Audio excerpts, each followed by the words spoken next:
Hey, what's up, everyone? It's me, and I'm back with another BRAP rant on my day off today. I didn't think I'd do a rant so quickly. I did one yesterday, and actually, I've done this will be the third day in a row that I've done a BRAP rant. But I didn't think I was going to do one um, so soon. But I did say if there were some worthy news items or topics out there related to video games, that I would certainly do a rant. So um, I want to talk about an article, and I have it up here on the screen if you guys can see it.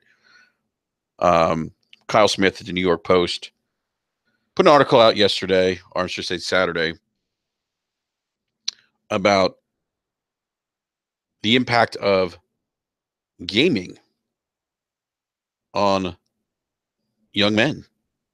And if you look at his title here, we're losing a whole generation of young men to video games. And you see that ominous picture there of what seems to be a young male playing a video game in what looks like, I don't know what that looks like. Looks like he's on a spaceship with a TV screen or something. Who knows? Who knows what it is? But this ominous picture, doom and gloom. So I'm going to talk about his article, and obviously I'm going to give you my take on this opinion piece, because I do very much believe this is an opinion piece. This is his thoughts on why we're losing a whole generation of young men to video games. Just you look at the title. The title implies that this is happening, that this is a real problem. Here's my thing with video games, and I've always felt this way. You know, and I know this drives my wife crazy when I do this, but I've always looked at things, and sometimes I tend to marginalize issues based on what other issues are out there in the real world. For example, this title in particular makes me think, you know what? There's bigger issues out there that are impacting young men, and video games, in the grand scheme of life, is probably not having the kind of impact that he would lead you to believe with this title of this article. And I also base this off my own experiences of gaming. I've been gaming since I was 35 years. Yes, I'm 40. I'm old as shit, but I still game. I still game. I play video games. I have a family, wife, dog, white picket fence. Have had pretty successful career. Went to college. And all this time I was playing video games. So I was doing all these things. Dating,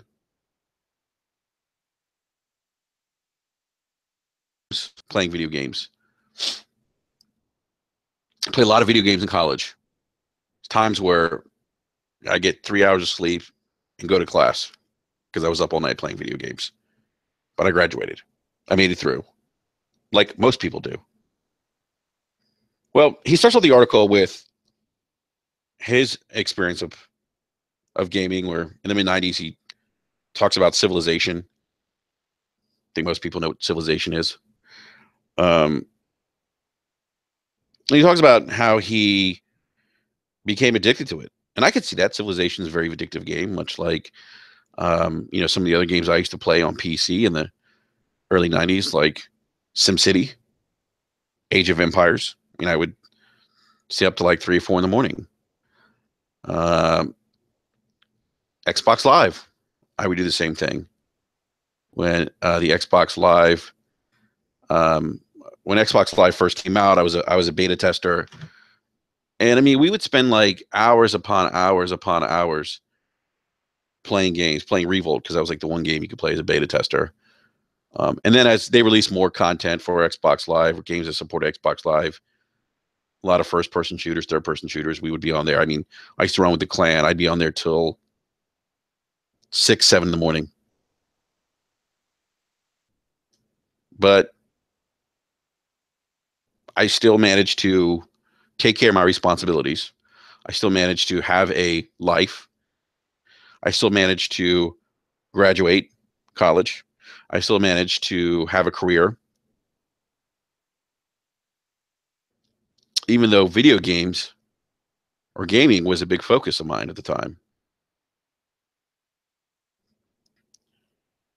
And so he talks about civilization and how addicting it was, and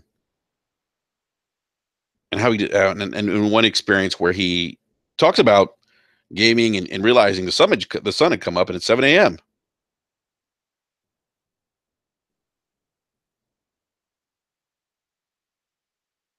And he says his point about civilization is that he was happy playing this game. He was ecstatic, euphoric, as he says. Making these simulated, creating a simulated civilization, building things that was exciting for him.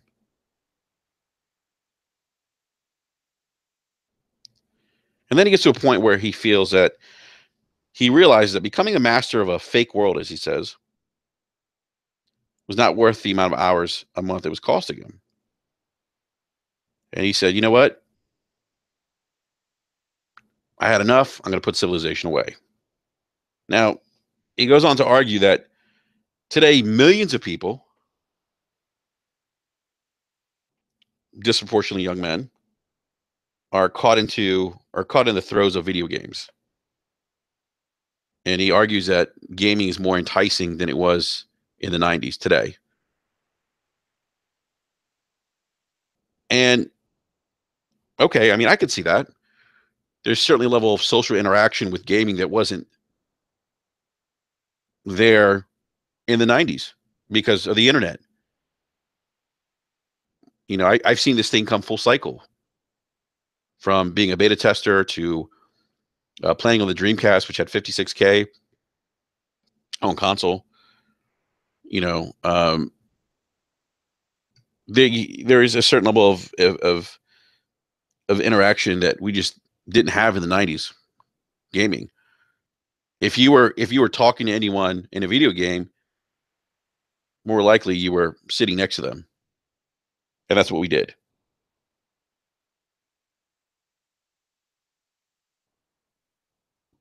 Now,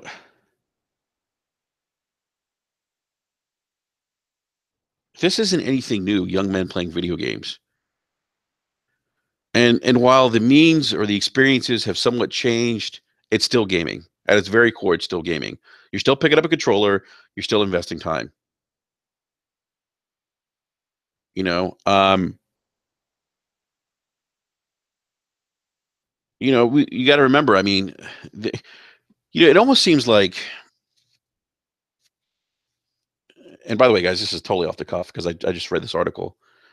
Um, it almost seems that gaming seems to be like an easy target. Grand Theft Auto was the reason why youth were becoming violent. You know, um, and I remember that argument. I remember when they tried to ban certain games, Congress, which is why we have a rating system now, which that makes sense. I can agree with that. I don't agree with censorship, but I certainly agree with a rating system because there's certain content out there that should not be in the hands, in my opinion, of children, like Grand Theft Auto would be one of them. Um, but he argues that the problem for young men, as he says, is that video games have become a substitute for living.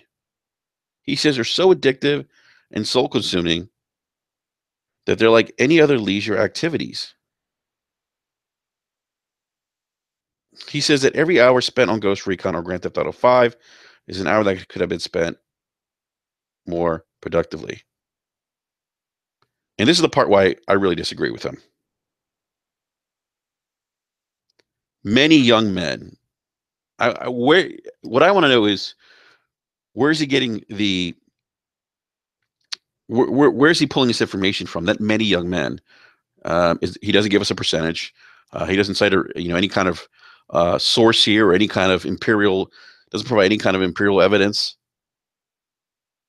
that would suggest this or show us that many young men have used video games as a way to substitute for living. Now, I'm not saying there's individuals that don't do that. I think like anything else, you have certain people that will go to extremes with things. And I can only speak from my experience, but the vast majority of gamers that I know, that I interact with on Twitter, a lot of them do other things outside of gaming. A lot of them are productive citizens. A lot of them are professionals. I mean, if you look at the demographics, if you look at what group makes up the largest consumer base, 18 to 35, I want you to think about the individuals in that group. Are we saying that those individuals are, and he says young men, I'm assuming probably 18, maybe a little bit younger, but those men just didn't start gaming, just like I didn't just start gaming last year. I started gaming in 1982.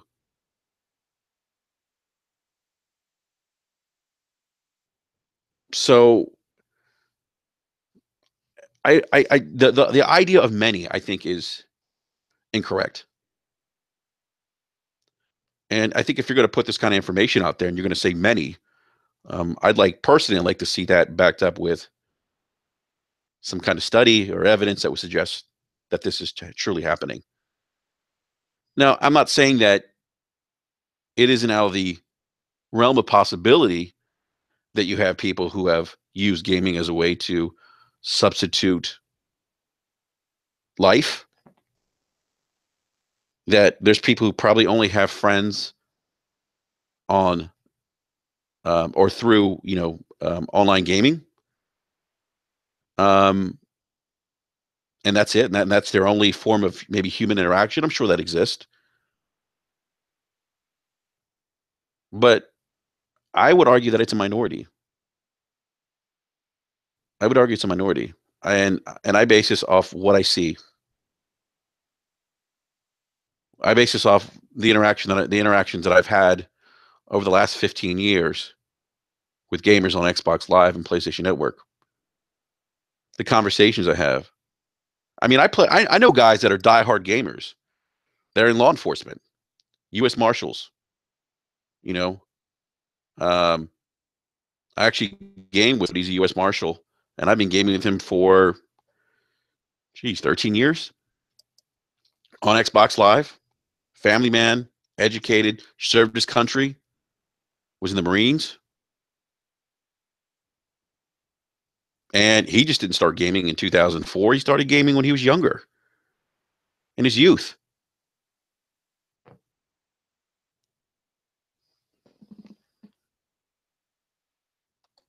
So I agree 100. I disagree with him in this regard. I don't think that, and he does go on to provide some statistics later on. We'll get to that here. You know, I don't think that and he's talking about video game addicts are engaging in master tree from life. And he says that here. Now, but he says many men earlier. He says that the problem is that for many young men, and then he goes on to say, yet video game addicts are engaging in mass retreat from life.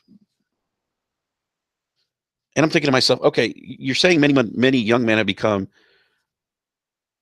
have used video games as a way to substitute living, and then you're saying video game addicts are engaged in mass retreat from real life.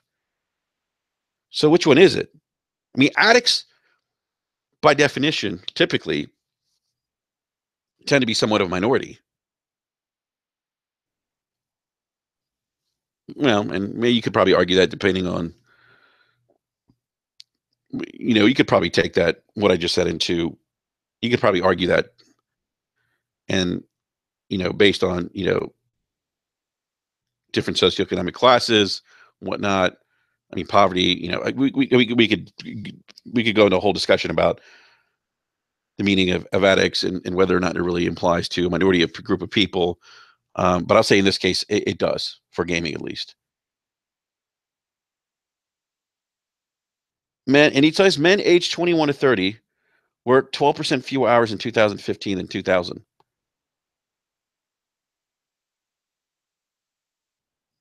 Okay. He says the percent of young men who work 0 weeks over the course of a year doubled in that period to an alarming 15%. He then goes on to say those working hours were largely replaced by gaming. Largely replaced.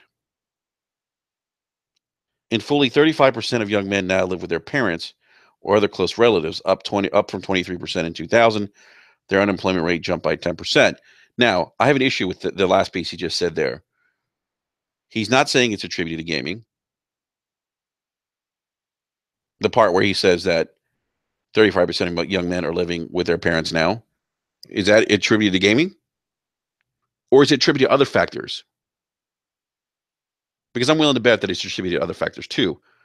In the line of work that I do, and I work for a consulting firm, we see this all the time. We see recent college grads who are living at home with their parents. Why? Because the cost of living is too high for them here where I live. Um, they're just getting their feet wet. A lot of them are coming out with student loan debt. A lot of them are coming out, unless they're professionals in the sense of, they majored in accounting or they're a finance major or some kind of specialized professional or IT, they're not making the kind of money they expect. They're still trying to figure out what career path they want to take. And I see this a lot. I see this a lot. So I wouldn't attribute that 35% of young men who are living with their parents, it's all because of video games. I would doubt that it's all because of video games.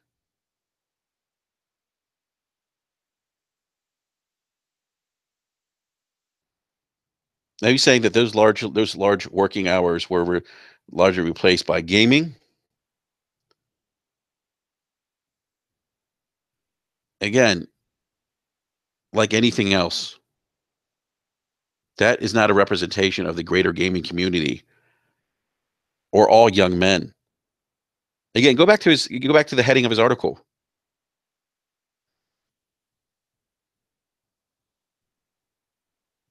We're losing a whole generation. A whole generation will apply all young men. But that's not what's happening here. That's not what's happening here. It's a minority.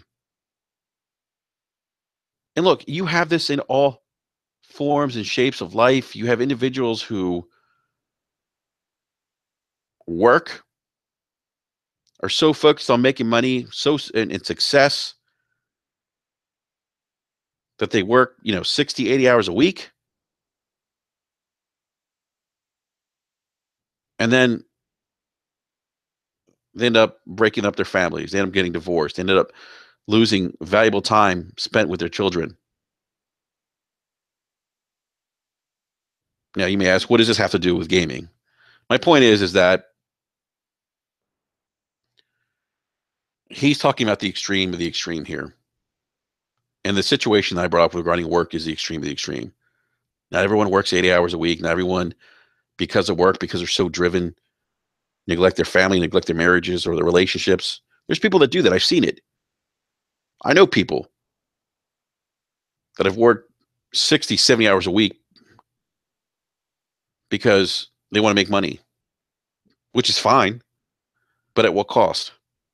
And I've seen the cost of that lifestyle, the stress, the broken marriages, the splintering of relationships between them and their kids. These things all exist in a spectrum. I always say that. I say that, this is what he's talking about isn't a whole generation, it's a minority of individuals. And of course, you're going to have people that gaming is all they want to do. That playing certain games becomes addictive. but it's a minority. It's not a whole generation, as he implies here. So I just totally disagree with this because I know so many people that are avid gamers, that are hardcore gamers,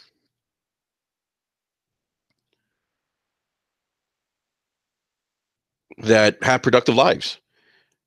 But he also goes on to say that, and it's almost like he's trying to, I think, in some ways,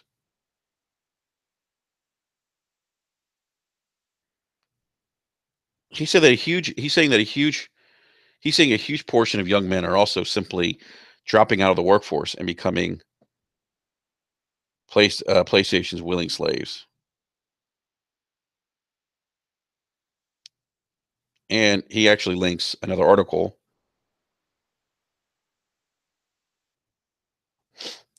to kind of drive this point home. And he's saying that it's related to video games.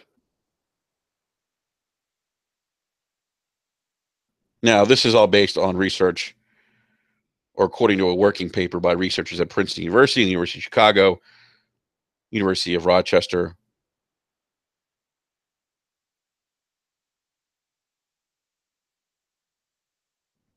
He's saying that this research saying that some 66% of men looking for jobs age 20 24 were employed in 2016 compared to 82% of those 25 to 29,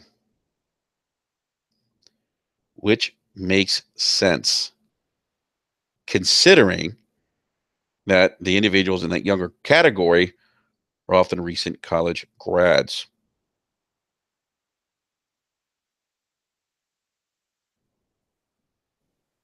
He's also saying that men, this study also says that men ages 21 to 30 spent 203 fewer hours working in oh, sorry, they spent 203 fewer hours working in 2015 than they did in 2000, a decline of 12%.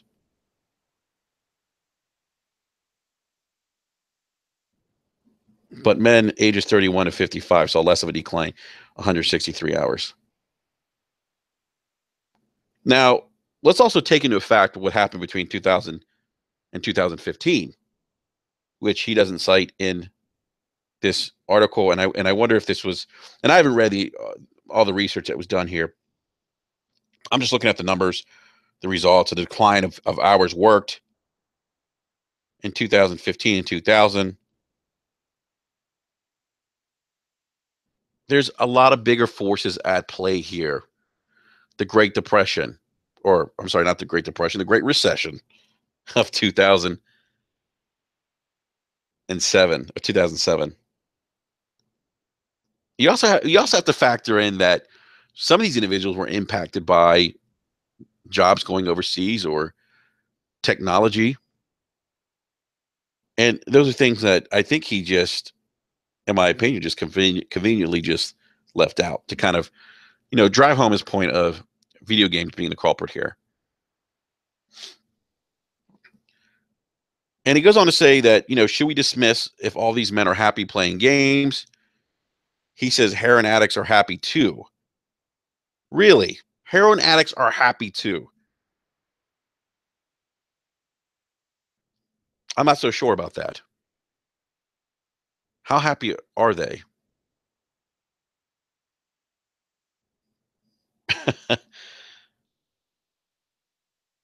I think that's a little bit of a. I don't agree with that comparison of heroin addicts, the happiness of heroin addicts to the happiness of gamers. I think that's a little extreme.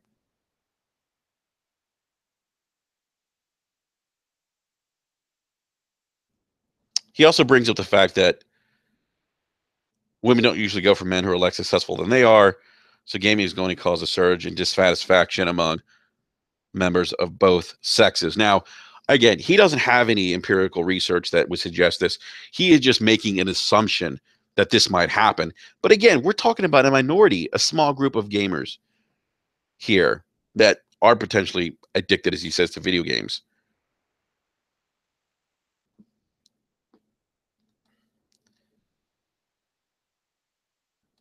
And he goes on to say happiness is, he kind of kind of basically, it kind of goes on to say that, to kind of sum up the article here, happiness, he says, happiness is not to be confused with fleeting pleasures delivered by artificial drug-like stimulants.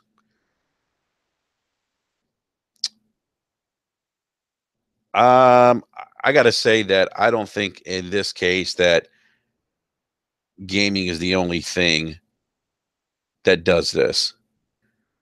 We are constantly bombarded with marketing ads by the latest, sexiest thing to buy. Social media. I mean, to an extent, social media offers within itself an artificial like interaction between humans. So I got to be honest with you. When you he conveniently feel left out a lot of things that have a greater impact, I think, on the lives of people, men in this case, than gaming. He says gamer zombies risk losing touch with both the world and work and the potential for human relationships.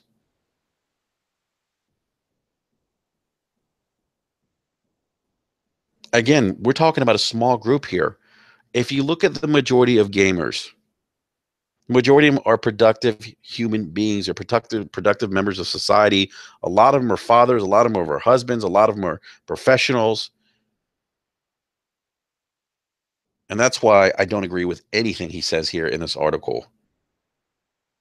Maybe if he had said, hey, you know what, there's a small group of gamers out there, they're a minority.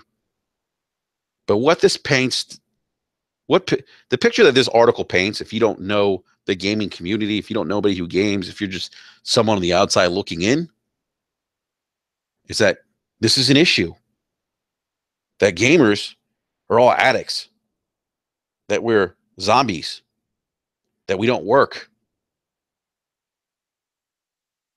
And I just don't just and I totally disagree with that 110%. I totally disagree with it. I got to be honest with you.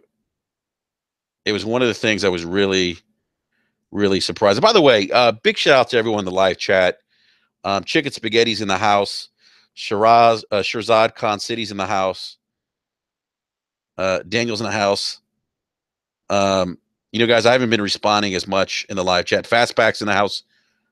So is Mighty Mouse. Thank you guys for joining the this BRAP Rant live in the live chat. Um,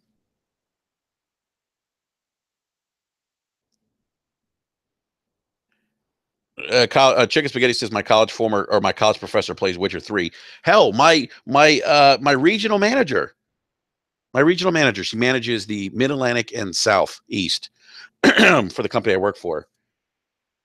I found out she's a gamer. She plays Zelda. Loves Zelda. She's very successful. I mean, Chicken, you're right. These people are the extreme minority. That was kind of my point of my rant here, is that he conveniently leaves that point out that these individuals he's referring to are an extreme minority.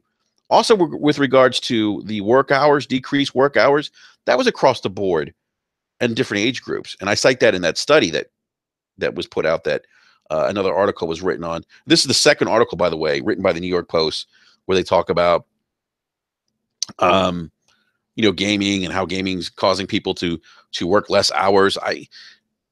And they cite research done, but the research also points to some other bigger factors. We talk about the Great Recession. We talk about globalization. Those things have had a huge impact on the labor market.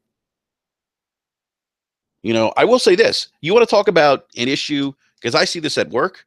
You want to talk about an issue with that has a great impact on youth? Social media. I can't tell you how many times I've interviewed recent college grads for consulting opportunities that we have with our clients.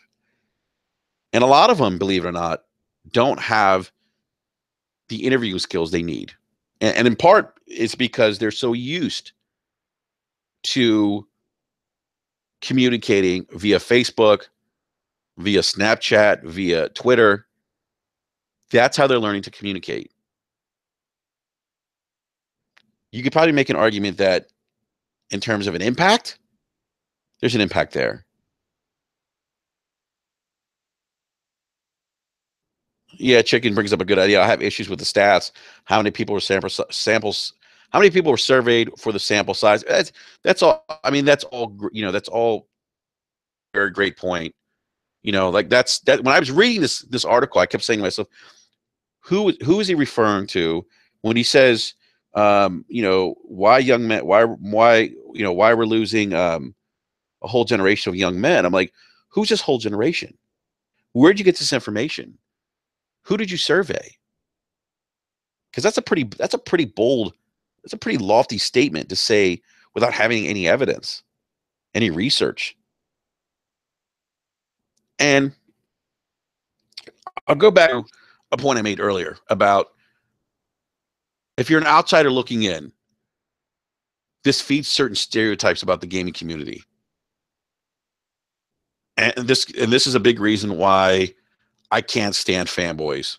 Why I don't like people who get triggered over articles that journalists write, you know, or fight over plastic because you feed those stereotypes and you make the gaming community look bad when you behave that way.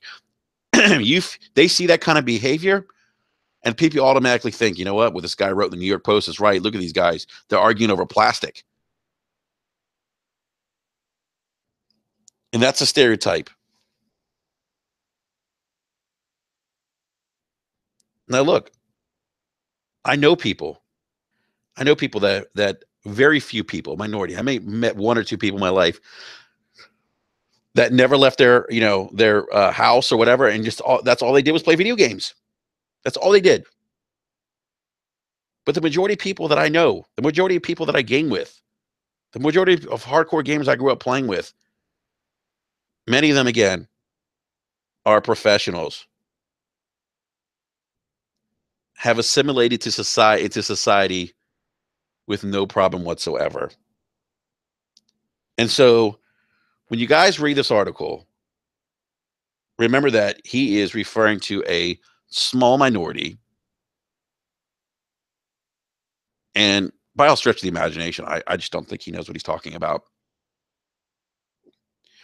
I don't think he knows what he's talking about.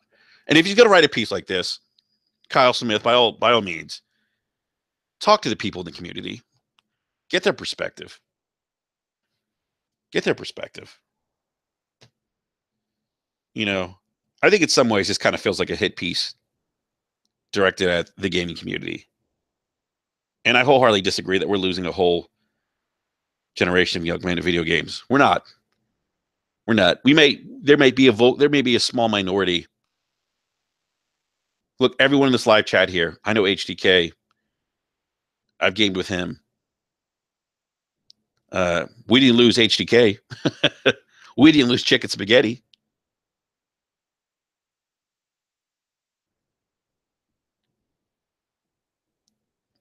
And I think if Kyle met me, he'd be shocked to find out I'm a gamer. People. It's funny. People that I meet don't. When I tell them that I'm an avid gamer, they're surprised. They're surprised. I wear with my job. I wear because I deal with clients on a daily basis. I'm usually client facing. I wear a suit and tie to work, and people would never guess that I'm a gamer. They would never guess.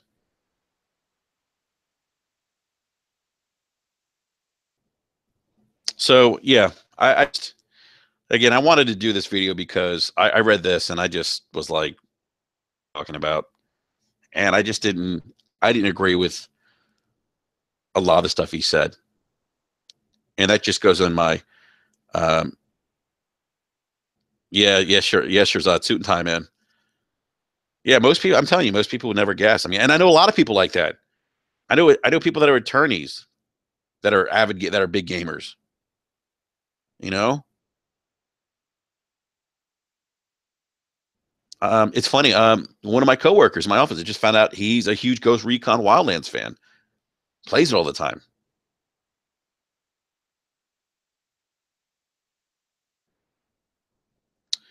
So So VV in the live chat says, and this is a great point, VV, because um, I didn't look, I didn't grow in a neighborhood per se that had gang members, but I can wholeheartedly tell you that there were instances where my passion for video games kept me out of trouble, and that's the part. That's a great point, VV, because that's a part that Cal Smith in the article doesn't recognize.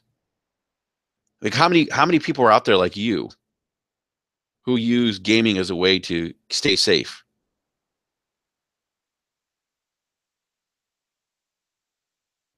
So I just want to share what Phoebe said. He said, "I was raised in a bad neighborhood in Chicago, and yes, we were gang members at the time. So video games was my outlet to stay away from that, and it keeps me away from that. So my friends who just got out doing 15 years, my cousin still serving a 30-year sentence. I mean, so on and so on. I mean, we don't. It's unfortunate that guys like Kyle Smith try to focus and try to focus on maybe a small minority where maybe gaming addiction has become an unhealthy outlet for them, and he doesn't recognize the fact that in a lot of instances too, gaming's actually potentially helped save lives, kept people out of trouble.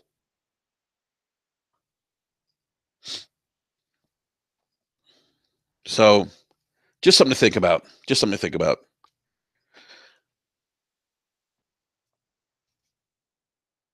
Yep. And Vivi says, because of video games, I'm clean. I'm making. I hear that, man. Make your money. Take care of your daughter, man. And look, I mean, he's saying, yeah, that's a dude. Let me tell you something. That's a great. Vivi's talking about the work that he does. That's a great work. That's a great job to have. Great job to have. So congratulations to you, man. I mean, that's such a great, compelling story, man. I appreciate you sharing that in the live chat. He's saying that the video games it helped him get where he's at today, kept him out of trouble. I mean, think about that. And I'm sure his story, his story. He's not the only one. I mean, I've heard people say that who grew up in abusive households, say that video games helped them cope through what they were going through. So, well, I want to thank you, everyone in the live chat again for popping in on this Monday afternoon. And I appreciate it, guys. I really do. Great seeing you guys, and great conversation as always in our live chat. We may talk about this more on Wednesday night at 9 p.m. Eastern Standard Time. And Shirzad, you're right. The gaming industry does create so many jobs, encourages creativity. That's something else that wasn't brought into Kyle Smith's article. That the gaming industry as a whole does create a lot of jobs. And often it's therapeutic in a lot of ways. I mean, it is for me. Um, I deal with a little bit of anxiety, and it helps me. It helps me. It really does. It's really relaxing. It's very therapeutic for me. And that's one of the reasons why I love doing it. You know, it's certainly better than abusing drugs or alcohol, which people do. You know, so anyhow, all right, everyone. Well, thank you again. Hey, remember to give us a like and hit the like button. Subscribe to us as well if you haven't done so already. Tell your friends about us. We're trying to grow this channel more. I'm a big believer in just shooting the shit and talking video games. Everyone, we don't Basement Radio Arcade. We don't get into the fanboy stuff, the fanboy nonsense. Just honest game talk. That's really it. And I really enjoy doing these rants. I'm going to try to do some more of it. Just it's hard to at times for me to do it because with balancing work, family, and trying to squeeze in gaming when I can, and hanging out with the wife and stuff and the kids, it gets a little tough sometimes. So the only reason I've been able to do it is because it's been a little bit of a slow weekend for us here, and then I was off today, so I was able to do this rant. But yeah, we'll be back on Wednesday night. We'll probably talk about this a little bit more. I'd love to get some of the insight from some of my fellow co-hosts of BRAP, kind of get their insight on this article, see what they think. Hopefully John can join us. I know he has had some very he had some very choice things to say, choice words to say about this article. I think he even tweeted Kyle Smith himself about the article. So hopefully he can make it on Wednesday, because I'd love to get his insight too.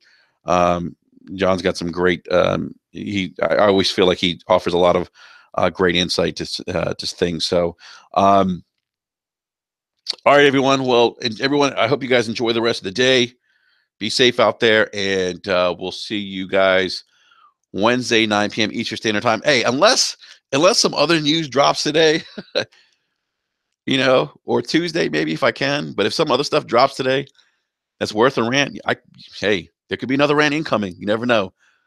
So I usually tweet it out I usually tweet that out when I'm about to do a rant. So, all right, everyone. Big shout out to everyone again in the live chat. I appreciate it, guys, and I look forward to seeing you guys on Wednesday at 9 p.m. Eastern Standard Time for our regular Basement Ready Arcade podcast. So, on that note, please leave comments in the comment section below. Guys, leave comments in the section below. I'm really interested to kind of get your thoughts on this article. I did link the article below, so you can go and read it. And if you haven't, please go read it. Let me know your thoughts on the article. And if you hit the dislike button, let us know why too. We're trying to always make this the best podcast possible. Always looking to improve things. So if you dislike, let us know why as well. So on that note, I am out. I need to go grab some lunch because I'm starving. And we will catch you guys on Wednesday, unless some big news drops to later on today and I do another rant, which could be possible.